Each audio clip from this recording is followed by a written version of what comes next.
Hey guys, welcome to our channel. Let's try. Today we are discussing about variable. Before jumping into the actual topic, let's go through a general example for a better understanding. Let me introduce you to Mr. Heisenberg. He is a super rich man in the city and he thought of securing his wealth by keeping it in a bank locker. One day, he met with the bank manager and came to know that it has monthly maintenance fee and fees dependent on locker dimensions. Bigger locker has higher fee and smaller locker has lesser fee. He calculated the amount of money he wanted to move to the bank and brought few lockers of required dimensions. There is one more man, Mr. Pinkman. He also decided to take a locker in the bank. He is not a calculative man. He bought the bigger locker and landed up paying more monthly maintenance fee when in actual his wealth would comfortably fit into a smaller locker. So the summary of the story is the smart Heisenberg spent his money based on his requirement in an optimal way, but this ignorant Mr. Pinkman wasted his money by spending it in a thoughtless way. In the same manner, data are stored in memory locations.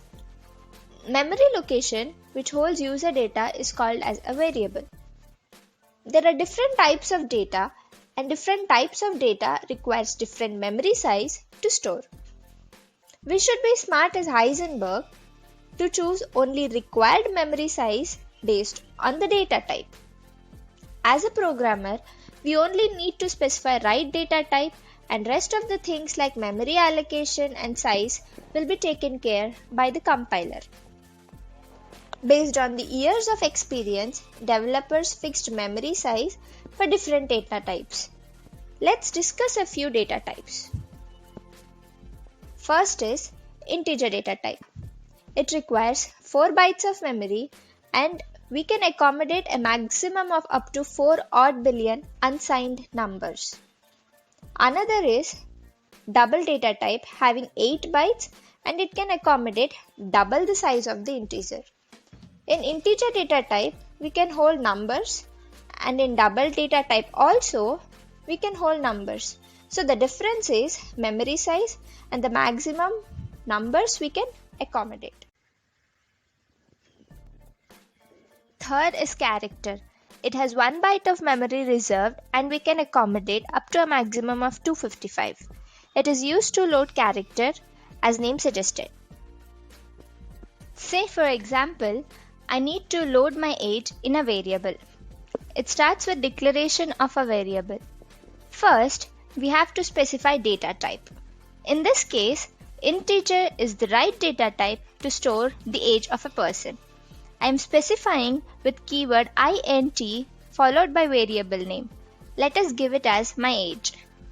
During variable declaration, compiler allocates memory location based on mentioned data type with right memory size.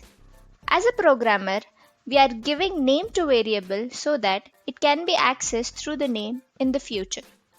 After declaration, we can assign value to variable and we can change the value in between the program as required. We can assign value to variable using equal operator. In this case, we will assign my age with 40 and here is how data looks in memory. Since it is declared as integer, it's in 4 bytes as shown here.